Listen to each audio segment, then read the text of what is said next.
You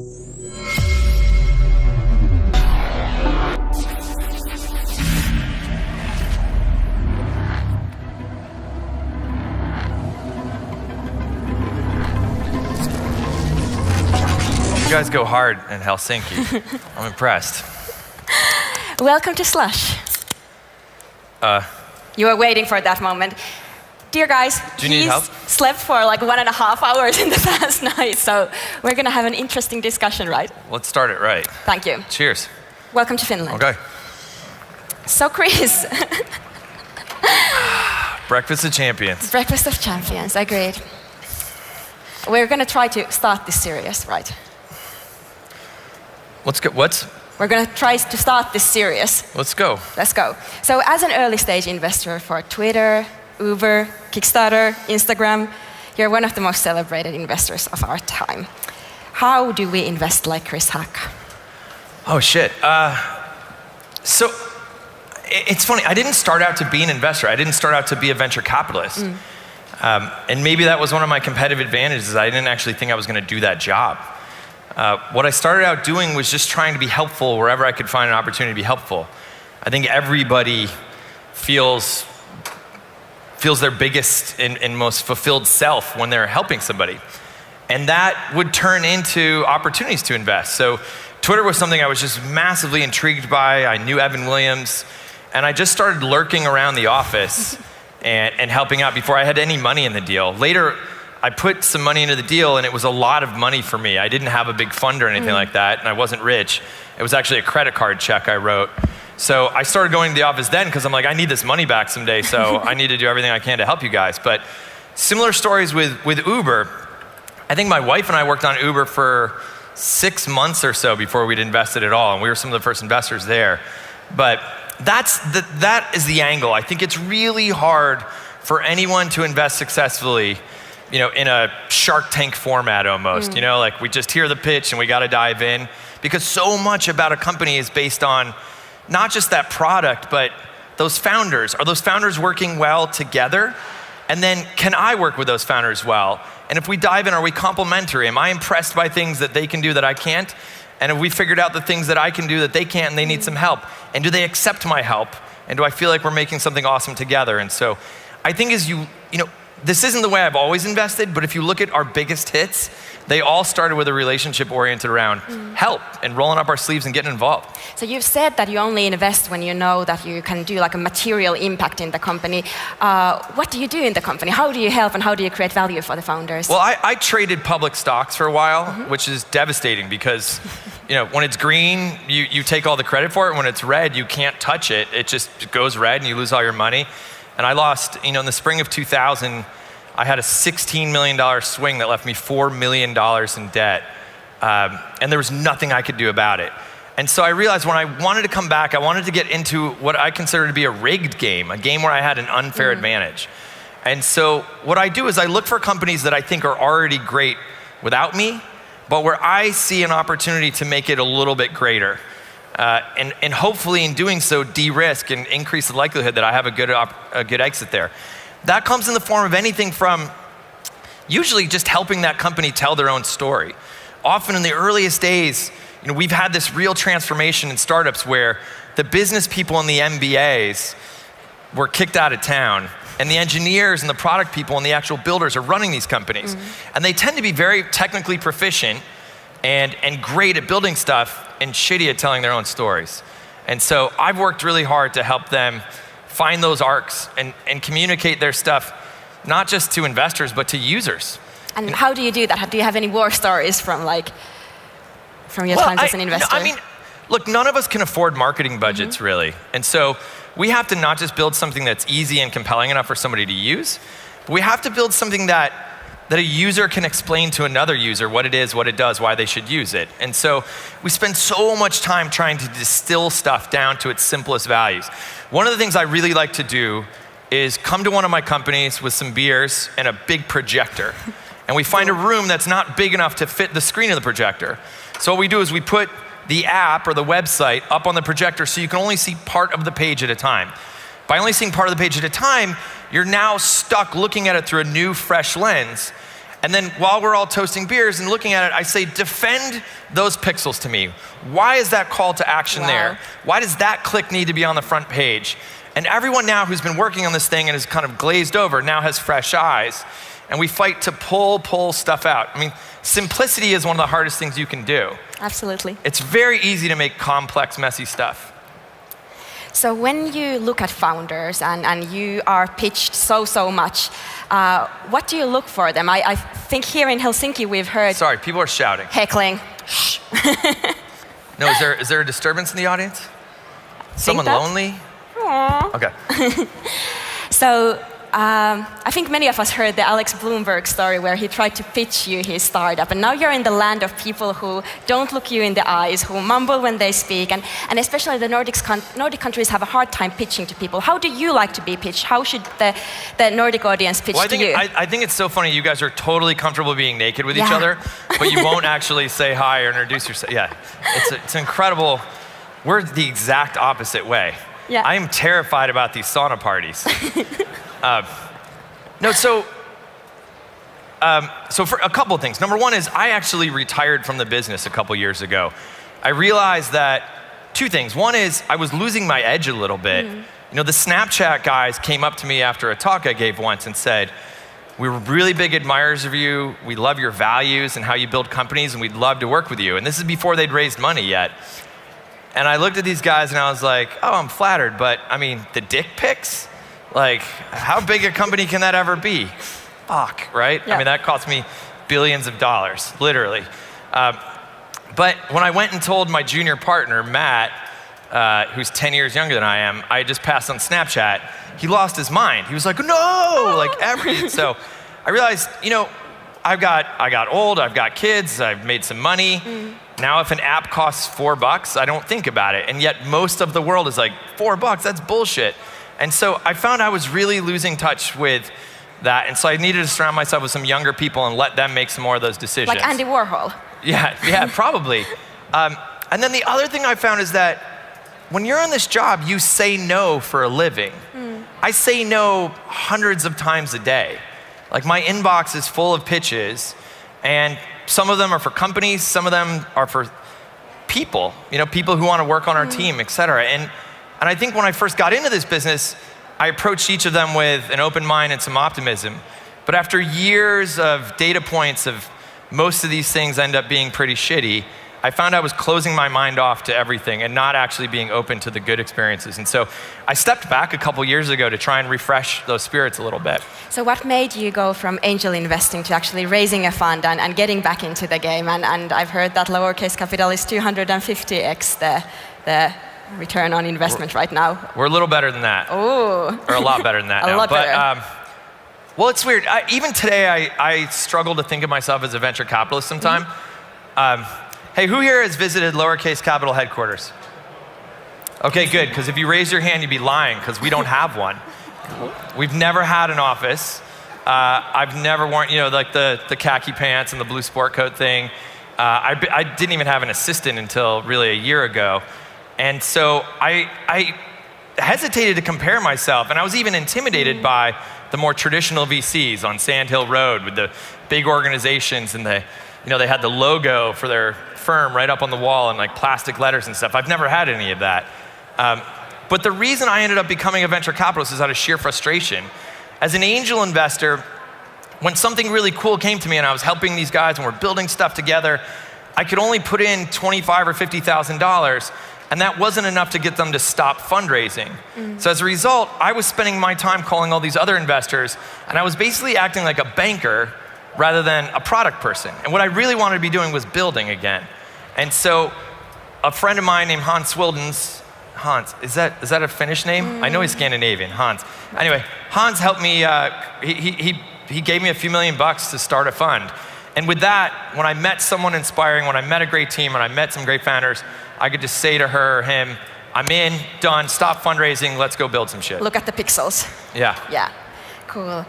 So you're in Finland. Do you know anything about the Finnish tech scene?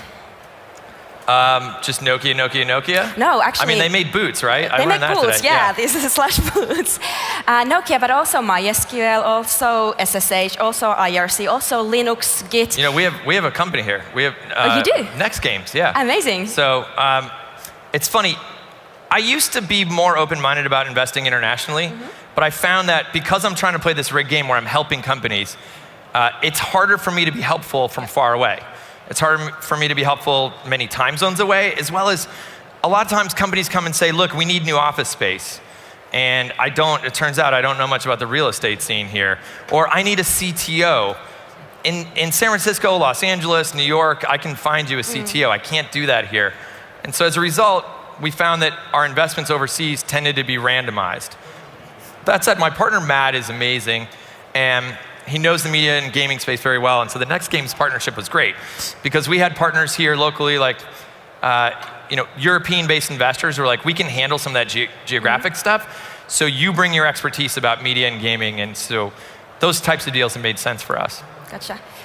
What are you most bullish about when it comes to like technology and the future of these like actual technological things? Can I answer what I'm least bullish about right now? Yeah, absolutely. What I'm least bullish about is that I think we've become a monoculture. I'm 41, and so if you're my age and you studied computer science, your school program actually required that you still got a crappy summer job. You still mowed lawns or dug ditches or worked on a fishing boat. I don't know what you guys do here in the summer. Maybe you waited tables. You had a tough, actual, real job. But if you're younger than me, computer science became so well endowed, and there was so much money flowing into these programs in colleges, that you stopped working. And instead, all you did was go to computer camp, and maybe the biggest job you had was, the biggest job you had was maybe teaching assistant in a class or something. The curriculum also got so rigorous that there was no time for study abroad. And so what's happened is we've developed this real tech bro monoculture of people who have been exposed and been the product of a lot of privilege, but they've never actually spent time with the working poor, with anyone whose life is harder than theirs. They've never been abroad. They have no sense of the human condition. They've never relied upon anybody else for help. They've never come out of a subway station and said, holy shit, I have no idea where I am and I don't know the language and I need to rely upon the total kindness of a stranger. Right now, they've just never been there. And what we're seeing is the products are starting to reflect that. The products are insular. They're not based upon empathy. They're not based upon human connection. And I'm very, very worried about that. So segueing from that into the current discussion in US with like President Donald Trump and oh, no, whoa. He's not president yet, okay? Oh. Just stop. We have like a couple more months to pretend none of this tragedy happened. What do you think is what is the responsibility and role of Silicon Valley in building products that lack empathy and insular computer science bro-ish worldview? Yeah, well, I think first, our community has to take responsibility for the role we played in letting a completely fraudulent, fake, billionaire hate monger rise to this level of prominence. And everything we did to promote horribly fake messages. I mean, when you see Facebook both eager to censor news in China and yet openly saying, oh, we don't even know what to do about the fake news problem in America, it's bullshit. When you see Facebook releasing data saying, what happens on Facebook is people are exposed to a broader diversity of information sources than they ever would have been in their hometown. When we know the filter bubble is real, we know the algorithm really deeply reinforces channels and kind of keeps you in a tighter bubble than you ever would have experienced anywhere growing up. And so we have to acknowledge that first. I think it was weird. I was working very actively on Hillary's campaign, and it was hard to get people in Silicon Valley to care about that. Now there's deep regret across the community, I think. And Donald Trump he's not normal. This is worse. If Mitt Romney had beat Barack Obama, we'd be fine, right? He's a statesman. He believes in the rule of law. We would have been fine. I think Barack is particularly special, but we would have been fine. But Mitt Romney is actually not just horribly regressive in terms of policy, Donald. but he really threatens the republic. I mean, I think the true nature and the core of our democracy is at risk. He doesn't want to live in the White House. He wants to continue all of his business conflicts. It's like the full-on kleptocracy. He keeps an enemies list. He's threatened to misuse and abuse government power. He's appointing white supremacists to be his closest advisors. After all of that lock her up, he's now putting up General Petraeus for Secretary of State, a guy who was convicted of leaking classified information. And so the hypocrisy, the institutional degradation, it really is risking what I think America stands for. And so this isn't just like, oh shit, the good guys lost. I think we're in a state of real crisis. So what will the tech sector do? Well, I think, I think the tech sector has to work to first acknowledge that we are making this problem worse. And we can't just be the safe harbor open platform anymore and be like, hey, look, use it for whatever you want. There's a real libertarian streak in Silicon Valley that I think is coming back to bite us on the ass right now. When I was going door to door saying, hey, look, we got to get involved, we got a campaign here, I think people were saying, well, it's not our place to be, to advocate, we should be neutral. Neutral is fine when it's the difference between Barack Obama and Mitt Romney.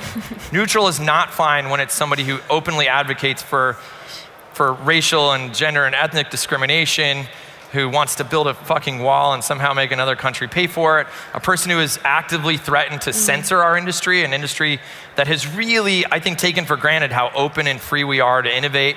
And so I think he's a real threat. I mean, we depend upon immigration to fuel our companies. Our greatest talent isn't necessarily coming domestically. Some of our smartest and best and most successful founders are coming from abroad. For the United States to continue its leadership in tech, we need to be an open, attractive, and inclusive place for those people right now. I mean, the most amazing thing, right after Donald Trump was elected, when I think it was a totally bullshit election, do I feel like there's some anger and some... Let it out. Still, but right after he was elected, the Chinese actually stepped up and said, hey, come found your company in China. I mean, it's fucking surreal, right? And now you're here in Finland. Yeah, the formerly repressive Republic of China is now like, hey, we're a better place to build your company. These are weird times, friends. Absolutely. Let's breathe in and breathe out and let you have a sip of beer before going forward. You talked a little bit about your background and how you don't have the traditional VC background. As someone who comes from the wrong coast of United States, who has a degree in law and math, what kind of advice would you give for like one of the startup entrepreneurs from here who comes from the wrong continent, who has none of that unfair advantage you mentioned before? Well, so I don't think Silicon Valley has any exclusivity on success or technology or the startup world. In fact, I think there's disadvantages there now. It's really hard to hire people there because they're very, very expensive and in demand, and it's very expensive to live there right now. Exactly. Your lens on the world is so constricted to other tech people. There's nothing else to talk about when you're in Silicon Valley. This is all we talk about. By the way, I moved out of Silicon Valley in 2007. To the mountains. I moved to a mountain home up near Lake Tahoe just to get out of that conversation and be around normal people again. And it's helped. I think it actually is a competitive advantage. So I actually think places like this have a really good shot, and it's demonstrated in Finland, of cranking out fantastic companies. Particularly once you have a couple of good ones with exits, that really provides a great foundation for mentorship, access to capital, talent, and then I actually think there are competitive advantages doing things here. Here, you have a global perspective on the world necessarily. You can grow up in the United States and never once get a passport. Like here, it is just a way of life. You're going to speak more than one language. You're going to think about the rest of Europe. You're going to think about the former Russian republics, which will probably be the Russian republics again soon. God damn it. Sorry, we're back to Donald Trump again. But like you have perspectives on Africa and the Middle East and Asia that I think in the insular community we don't necessarily have. And so I think you have some competitive advantages here for sure. How do you get in good trouble? How do I get in good trouble? Yeah. I mean, I got an hour and a half of sleep last night. Well, I only have two speeds, like asleep or going all out. All out. Life is way too short to do anything else, but I seek out argument. Travis Kalanick is just one of the most opinionated people in the world. And the nature of our friendship is beating the shit out of each other. You know, So I mean, I've heard that there's a Wii tennis, Wii racing anecdote. You want to extrapolate on that? Yeah, maybe some of you guys know this story, but it was New Year's Day, like 2010 maybe. Travis is staying up at our house in the mountains, and my dad loves playing Nintendo Wii tennis. He's pretty good at it, actually. Ooh. And so he says, Travis, come on, let's play tennis. Let's play, you know. And Travis is bleary-eyed because we've been up all night for New Year's, and he says, okay, Mr. Sacca. And they start playing, and my dad is like up swinging and going for it. And Travis is just sitting on the couch, like eyes barely open, kind of doing this. And he's beating my dad, who's getting visibly frustrated. He's sweating, he's swinging hard, and he's like, what the hell? And then Travis does that like Princess Bride thing where he's like, I'm sorry, Mr. Sacca, but I'm not left-handed, you know, whoosh. And then starts playing right-handed, and he's making movements this big, just that, and he's acing my dad. My dad is like, what the hell is happening here? And Travis said, okay, Mr. Sacca, I'm sorry. And he uses the remote to page over to the global leaderboard. And Travis Kalanick, while being CEO of Uber, was ranked number 2 in the world at Wii Tennis. Who here wants to compete with a guy like that? He was also globally ranked. He was like a top 10 Angry Birds player. Wow. The guy's a fucking maniac, right? So anyway, I seek out people who are not normal. I seek out weird people. Like, I won't invest in anyone who's not really weird. I think you need to have some kind of imbalance to do this well. Take notes. And that's what's exciting. I mean, I get most excited, you know, so I'm on the show back in the United States, Shark Tank. I know everyone has their different version of it. And people ask why I agreed to do it, because the deals there probably aren't gonna make me any money or anything. But the biggest draw is if you watch that show back home, you're like, Mark Cuban, you're full of shit, right? And so I get to now go on the show, and on behalf of all of America who wants to bust his balls, I get to do it from a few chairs away. And he's wrong most of the time, and so that's like a sport for me. Okay. Is that You're number 2 in the trouble? world in busting Mark Cuban's balls. Oh, I'm number 1, baby. Oh, all the way. What advice, you're 40 right now. 41. 41, okay. What advice would you give for someone in their early 20s, living in this era, in this time of the world? Number 1, spend less money. I think the freest you'll ever feel is when you don't owe anybody any money, when you have all these choices in the world. You know, you guys have the benefit of like, but you I've never went bankrupt. Exactly, so you didn't I've lost do it. tons and tons of money. Well, first, in the United States, we have to pay a lot of money for school. So that's one of your competitive advantages. You know, I left college and then into law school. So it was 7 years of school, and I owed like $200,000. You know, and that was 20 years ago. So, so that's bad. I think it's already a competitive advantage you guys have, and you like get to go to hospitals and shit. And it's amazing. All this stuff we're about to break. All this Baby stuff. care. Did I just start talking about Donald Trump again? Yeah, sorry. But so I think one of the most important things a young person can do is just buy less shit, have less stuff. You're a prisoner to your things, right?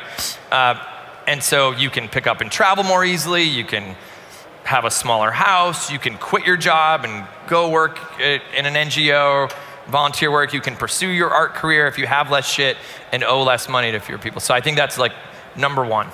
What about the skill sets and role of education? I mean, I'm a big believer in the liberal arts education.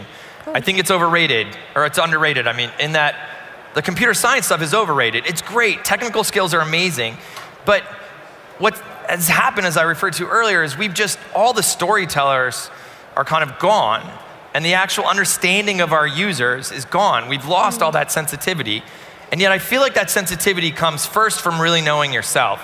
So I encourage people to take classes, not just in art and music, but in death and dying and philosophy and theology, these things that you'll never make money on directly.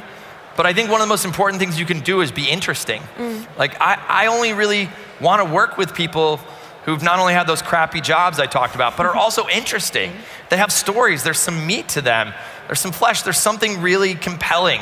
That's who you want to be with if you're going to spend night and day building something together. That's who you want to travel with, these people with these perspectives and these stories. And so, and interestingness is not something that I think you're born with. I think it's achieved by vulnerability, by adventure, by all these things. And so I really emphasize interestingness. I think you can get it from studying, from reading, from putting yourself in uncomfortable positions. Maybe more Americans should just hang out naked in saunas. That could make them more interesting. But traveling abroad, going to Ethiopia and helping dig wells. That kind of stuff, I think, builds a much more impressive character. So Stuart Butterfield, who runs Slack, obviously one of the most successful investments in our portfolio, an amazing company. Stuart is a liberal arts major. That dude is fucking fascinating. Like hanging out with that guy and talking about anything beyond Slack is amazing. He's Canadian and yet he's got great insights into US politics. But you just follow his snaps on Snapchat. The guy he eats well, he's checking out art, he knows music really well. He's a really interesting guy. So he becomes a magnet for talent. You want to be around Stuart. He enriches your soul. And if you look at the team of people he's recruited, superstars like April Underwood, for instance, like he's really recruited an incredibly deep bench of people because they want to have authentic and multi-dimensional relationships with him. And I think it comes through in the product too. Absolutely.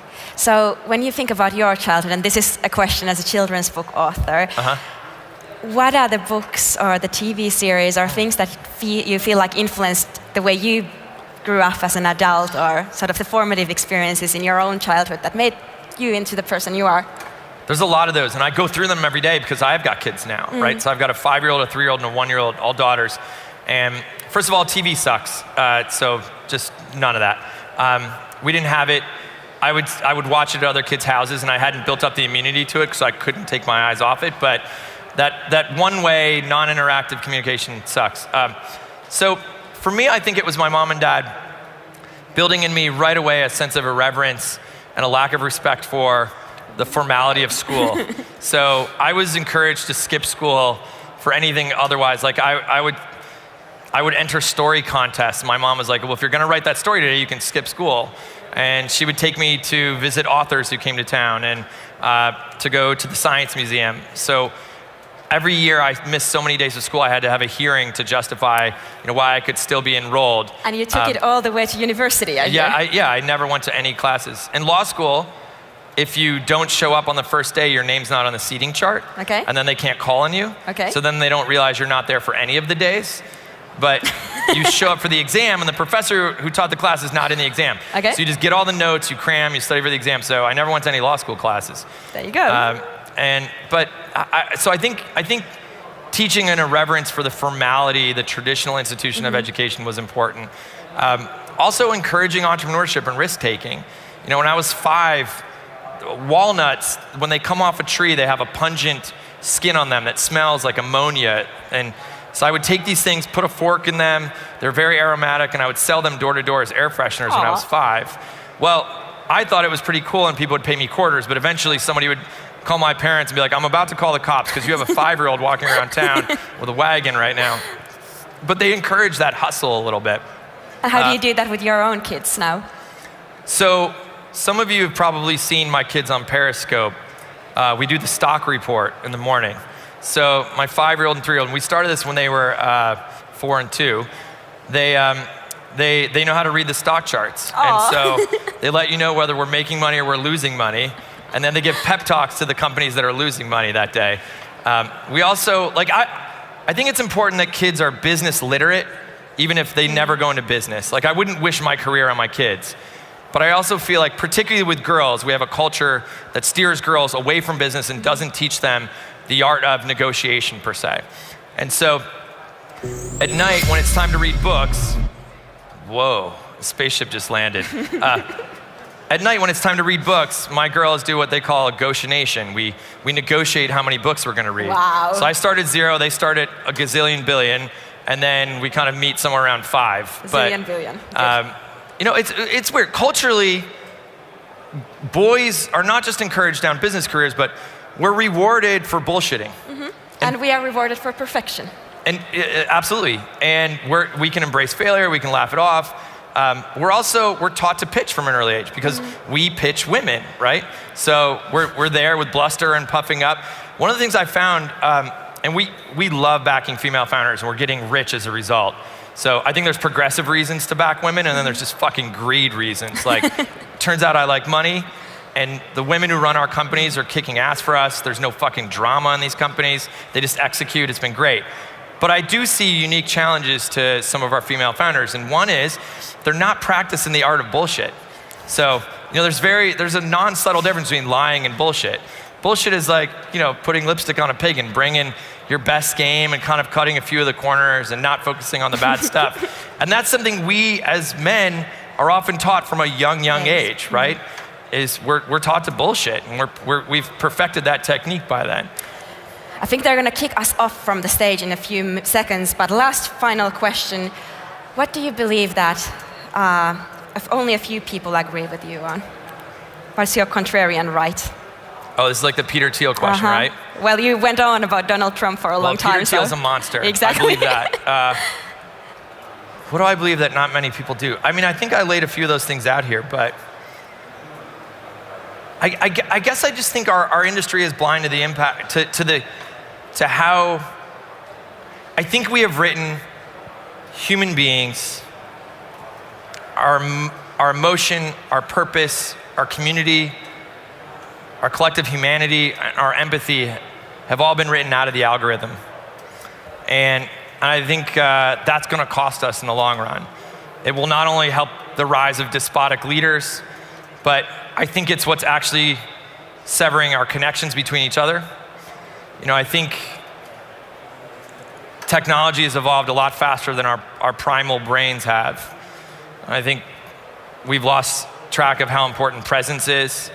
Constant notifications and buzzing, and what the impact that's actually having on our health and our lives. And so I think if we don't wake up very soon to the absolute dearth of humanity within what we're building, and have that baked right into our mission, our values, our purpose, our hiring, who we brought into these companies, then we're going to lose. We're going to lose not just on the investor side, not just on the product side, but the monoculture will eat itself, and our entire planet will suffer as a result. Beautiful. Thank you so much, and now we'll take you off to sauna. All right. Cheers. Cheers.